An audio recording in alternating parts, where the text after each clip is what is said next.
সঙ্গে হোক সুবহানাল্লাহ, আরো জোরে হোক সুবহানাল্লাহ।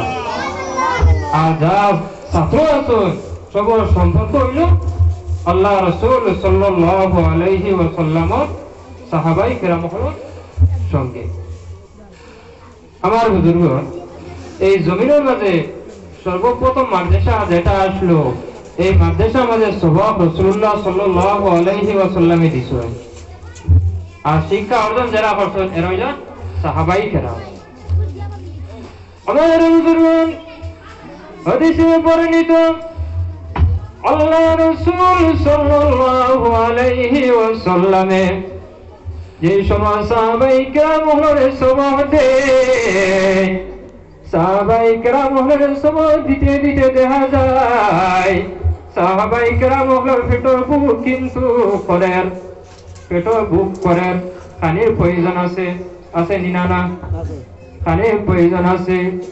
সাহাবায়ে কেরামের তাদের পেটের মাঝে খাবার বান্ধিয়ে রাখিলেইছে, কিন্তু আল্লাহ নবীর দরস থেকে কোন সময় সরিয়া গেছে না।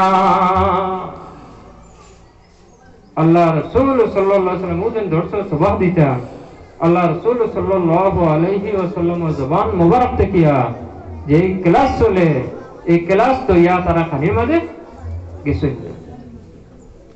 অসংখ্য সাহাবায়ে কেরাম ছিল, আল্লাহ রাসূল সাল্লাল্লাহু আলাইহি ওয়াসাল্লামের সবাহ দেয়।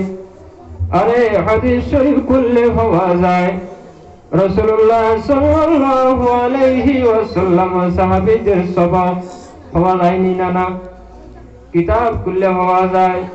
একদিন সাহাবায়ে কেরাম হলো সবার মধ্যে রাসূলুল্লাহ সাল্লাল্লাহু আলাইহি ওয়াসাল্লামের সবাহ দেয়। হঠাৎ দেখা যায় হযরত আবু হুরায়রা নামের একজন সাহাবী, এই সাহাবীর জবান থেকে উচ্চ আওয়াজে কিন্তু সবাহ শোনা যায় না। আল্লাহ নবী ফরমান, আমার আদরের সাহাবী, সবার আওয়াজ কিন্তু আমি শুনি, তোমার কোন কারণে আওয়াজ আমি শুনতে পারি না।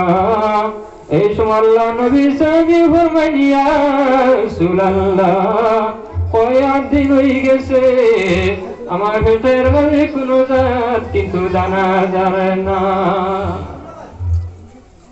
আল্লাহ নবী ফরমান, আমার সাহাবী, তুমি তোমার গর্বের মাঝে গেছো নানি?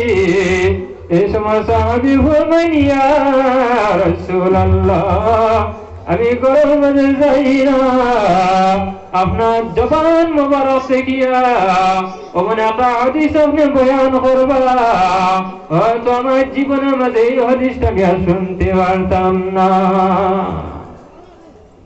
যার গতিকে আমি আপনার দরজায় কিনার মাঝে দাঁড়াইয়া রই।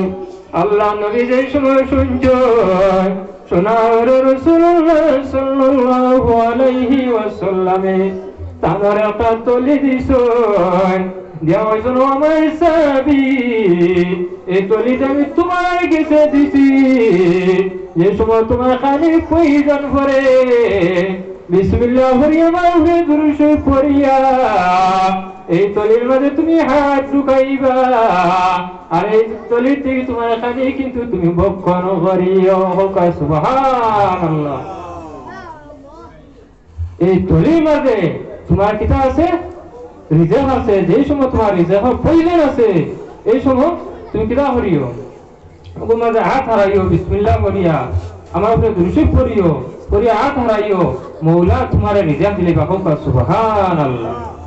আমার বুজুর্গান, হাদিসে বর্ণিত আল্লাহর হাবিব সাল্লাল্লাহু আলাইহি ওয়াসাল্লামের খিদমতের মাঝে সাহাবায়ে কেরাম হলে যে সময় শিক্ষা অর্জন করেন, হযরত আবু যরকে বলবেন, ও আবু যর, তুমি আমার হাদিস যখন শুনিয়া যাও, এই হাদিস যখন তোমার মনে রয়েনি। আবু যর বলবেন, ইয়া রাসূলুল্লাহ, আপনি আমার লাগি দোয়া করবা, কিন্তু আপনার হাদিস যখন শোনা করি কিছু আমার মনে থাকে। এইভাবে আমরা সবক লইন না হুজুর তারা যে এইভাবে সাহাবায়ে কেরামকে জিজ্ঞাসা করতেন, করতে করতে আবার আইসেন রাসূলুল্লাহ সাল্লাল্লাহু আলাইহি ওয়াসাল্লাম আবু যরের কাছে। আইয়া ফরমান ও আবু যর তুমি পৌঁছায় সবা হুকুম মনে তাকাই তাই বলে ইয়া রাসূলুল্লাহ আমার তো মনে তাকাই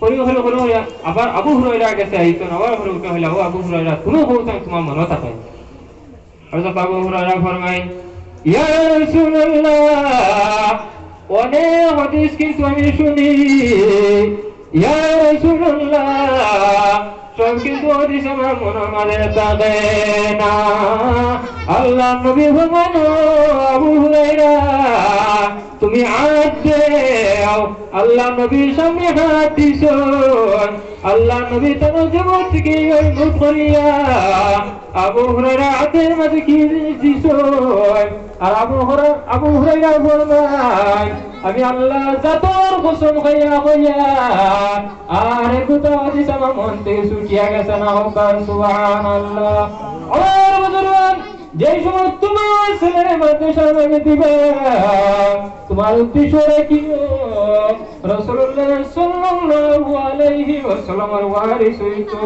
যে সময় তোমার ছেলেরে তুমি যে সময় মাদ্রাসার নামে দিবে দেওয়ার পরে তোমার উদ্দেশ্য কিন্তু ঠিক রাখিও যা তোমার বুজুর্গ উলামায়ে কেরাম কোনো অভাব নাই আর আমি মনে বিষয় মাঝে ধরলাম 3 বছর আলোচনা করা দরকার ফার্সি না দুঃখিত আমার মাতো মাঝে ভাষা মাঝে কোনো কষ্ট হয়ে তখন আল্লাহকে বাস্তে মাফ দিবা আসসালামু আলাইকুম।